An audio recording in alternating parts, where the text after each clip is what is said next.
Thank you, Acting Deputy President. And I rise too to speak in favour of Senator Pocock's motion. I think this is a fantastic motion. Gambling is a cancer in this country. Australia has the highest gambling losses in the world of any country. And while I've got nothing against going to the racetrack on the odd Saturday and having a bit of a flutter, when you've got people who are addicted to poker machines, addicted to sports betting, addicted to the track, this is not healthy. This is not healthy. And if I could make one amendment to Senator Pocock's motion, it's that lobbyists should also disclose not only who their clients are, but how much they're being paid. Because I would love to know the sort of coin these lobbyists are on. Because I've heard some pretty big figures being thrown around, and I mean I can't verify it because it's all smoke and mirrors.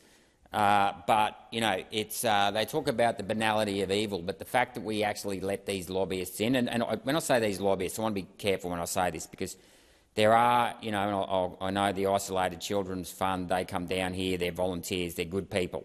So when I'm referring to lobbyists, I'm referring to paid lobbyists who are basically vested interests or rent seekers, seeking to milk the taxpayer and seeking to take advantage of vulnerable people when they milk the taxpayer. So to those good people that come here and fight for good causes, I'm not talking about you, and I know most of you guys are volunteers and you're trying to get funding for cancer projects and things like that. That's all good. I'm talking about the big companies and things like that where they actually, they have an entire government relations department and they're constantly trying to, manipulate laws or whatever to suit their agenda. So I think this is a fantastic motion, and I noticed Senator Allman-Payne's across the chamber there, and she's also from Queensland, and we're old enough to remember when we grew up in our own home state. We're both from small towns, Chinchilla and Cardwell. We didn't have poker machines in our state, but we had maternity wards and we had very good, or much better, essential services than what we did today. And of course, when Wayne Goss brought in poker machines in 1990, that was the start of the rot, and to his credit, the former Labor Premier admitted it was the biggest mistake he made. And ironically enough, it was the unions in Labor who actually wanted those poker machines brought in. But I can tell you there is nothing good about those filthy, stinking one-armed bandits, and the sooner they are taken out of clubs and pubs, the better. I'm not against having a few of them in a casino. If you want to bring in some high-roller foreigners and milk them dry, go for it. But don't destroy the lives of families, because that's what gambling does. And I've spoken to people, and I've always been outspoken on this, even when I was in the Liberal Party, and I've crossed the floor before, and I've crossed the floor with the Greens on this issue. Gambling destroys lives and it destroys families.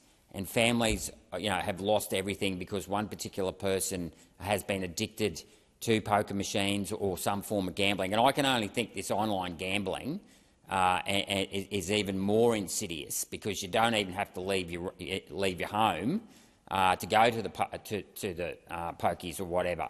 And the same for sports betting. I mean, seriously, can we just not sit down and watch sport without having, sports bet coming on at halftime, giving us these odds for like who's going to score the first try or a 10-point head start or whatever? I just look at this and think, is there no morality left in anything anymore?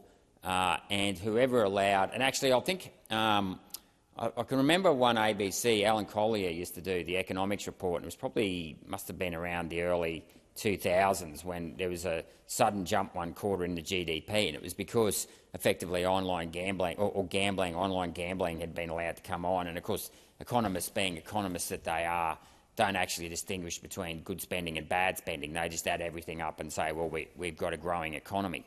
But that is how insidious gambling is in this country, and we need to make it as hard as possible for gambling, for people who are addicted to gambling. We do not need to be advertising it online for sport, because that is, a lot of us want to sit down with our children and watch the game on a Friday night. We don't want to see that on our televisions. And believe you me, it doesn't matter how you start, whether you start on sport or whether you start on a cockroach, you will eventually, some people, they get their losses and they think they can make it up, and I can't tell you the percentage, but might be 1 or 2%, but it makes a big difference to their lives. You know, there's plenty of other things. Go out and ride your push bike, or go for a swim, or go for a run, go for a bushwalk. There are plenty of other things to do than get addicted to gambling. So I commend Senator Pocock for pushing this issue, and I can commend him for the fact that he's calling out the lobbyists, by the rent-seeking lobbyists. I'll define them from the good guys, but the rent-seeking lobbyists who are basically pushing this. And shame on the Labor Party, who should actually, pretend to care about the workers and the people on lower incomes.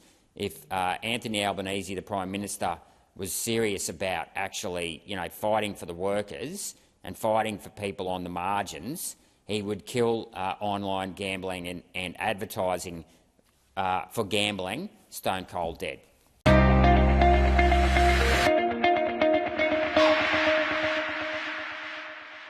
Authorised G. Rennick People First Chermside.